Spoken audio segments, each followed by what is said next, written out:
No vídeo O Ritmo no Poema, a gente viu que o ritmo é essencial para que a gente tenha, de fato, um poema que suscite poesia, que seja poesia.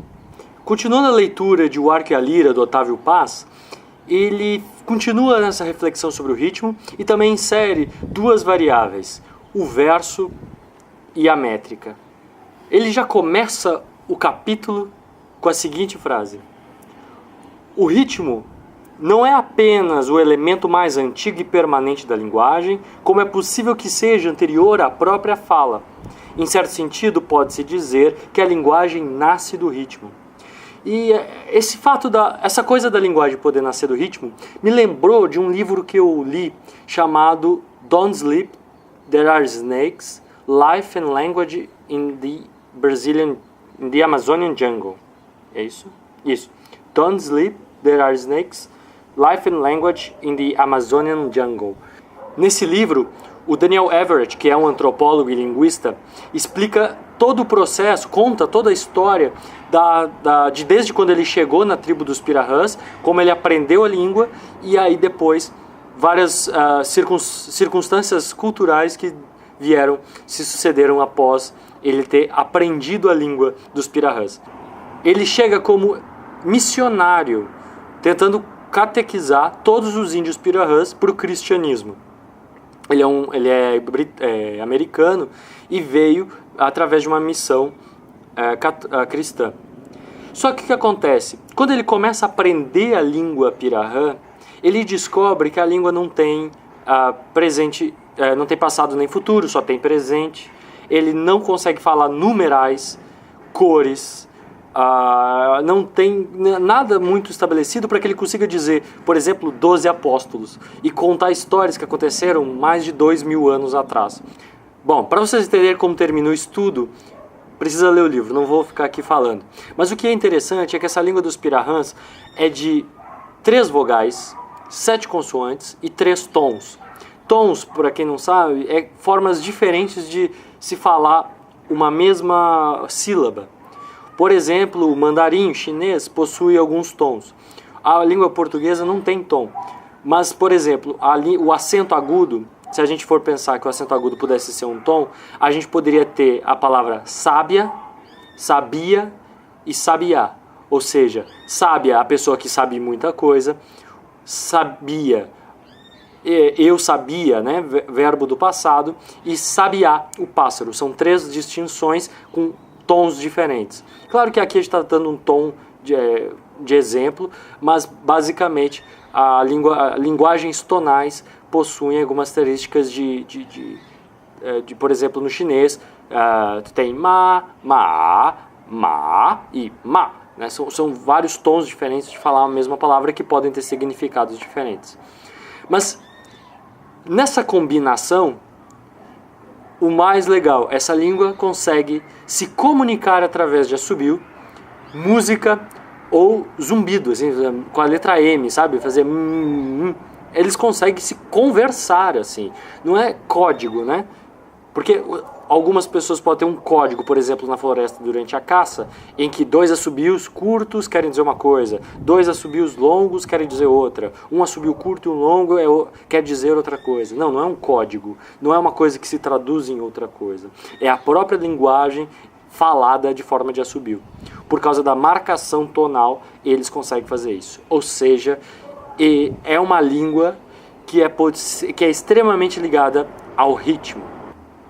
Se vocês quiserem saber mais sobre os Pirahãs e sobre esse estudo do Daniel Everett, que inclusive confrontou os estudos de Chomsky e deu uma treta grande na ciência, vou deixar os links aqui embaixo. Mas voltando para Otávio Paz e poesia, o fato é que realmente parece que o ritmo antecede a linguagem, porque através do ritmo apenas as pessoas conseguem, nesse povo indígena, se comunicar. Então, é interessantíssimo.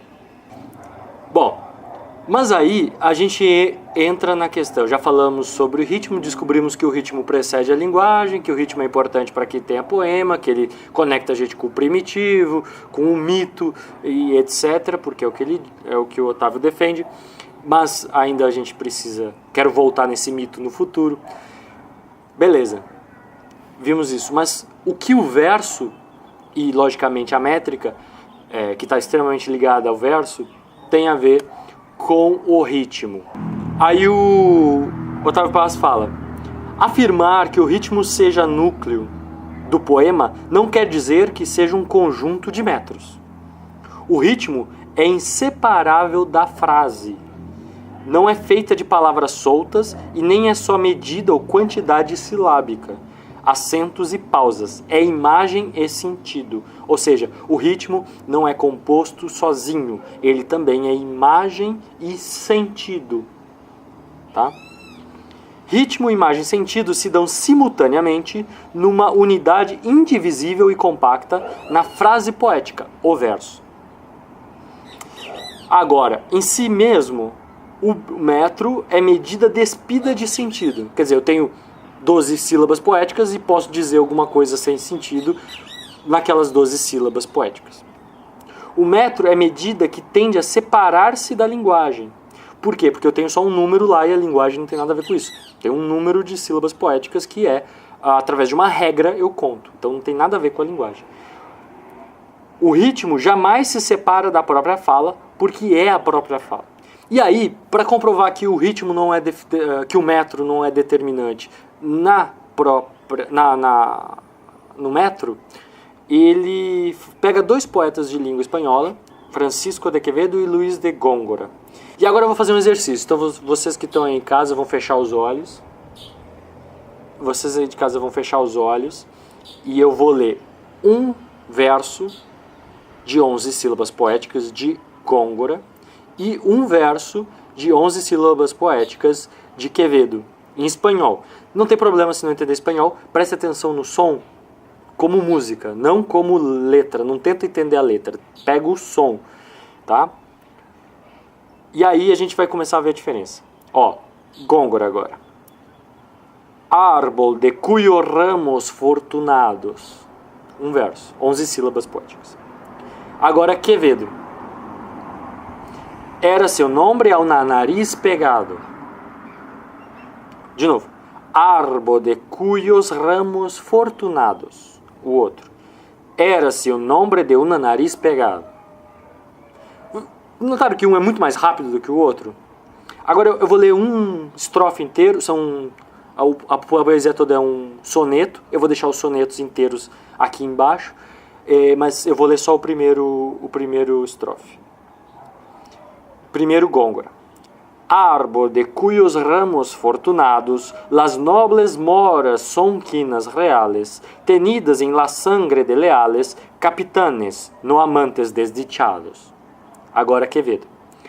Era-se um nome ao nariz pegado, era-se uma nariz superlativa, era uma nariz saion escriba, era-se um perrispada muito barbado. Ou seja, são ritmos completamente diferentes. Na primeira, a gente consegue sentir direitinho, apesar da mesma métrica, que ele está puxando por uma coisa mais heróica. A gente sente uma pompa, um ritmo, justamente porque ele fez esse poema para elogiar alguém, tem o nome de uma pessoa lá, Dom, alguma coisa. Já o Quevedo está rindo da cara de alguém, um tom satírico, e pelo próprio ritmo, a gente sabe que é satírico. É engraçado por causa que o ritmo é de deboche.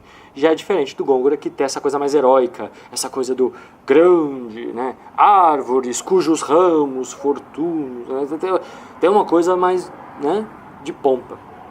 E aí, eu queria trazer essa reflexão pra gente que é poeta, pra gente reler alguns poemas nossos com essa percepção da música, e não do sentido, apesar de a gente não poder tirar o sentido e a imagem, mas como que a gente vê esse ritmo e se esse ritmo tem a ver com o tema do nosso poema. Se ele é melancólico, por exemplo, quando a gente falou sobre o Corvo, vou deixar o card em algum lugar aqui também, o Corvo do Allan Poe, o processo de escrita dele era um processo que tendia à melancolia. Como que ele fazia isso? Através do ritmo melancólico. E aí a gente pode, de repente, tornar as nossas poesias um pouco mais parrudas, um pouco mais fortes, um pouco mais enfáticas, dando, além do sentido do texto, das palavras, um ritmo para corroborar junto da imagem, né? Por exemplo, no Allan Poe, ritmo melancólico imagem. Ele tem corvo, tem um quarto, chovia, extremamente melancólico, e sentido também melancólico, já que ele está querendo ver a amada que ele nunca mais vai ver, a amada que morreu. Então, tudo era melancólico ali. A melancolia estava presente no ritmo, no sentido e na imagem. Como que isso está nos nossos poemas? Acho que é uma boa pergunta para a gente se fazer, tá? Por enquanto é isso. Deixe aqui nos comentários as suas observações. Um abraço e até a próxima.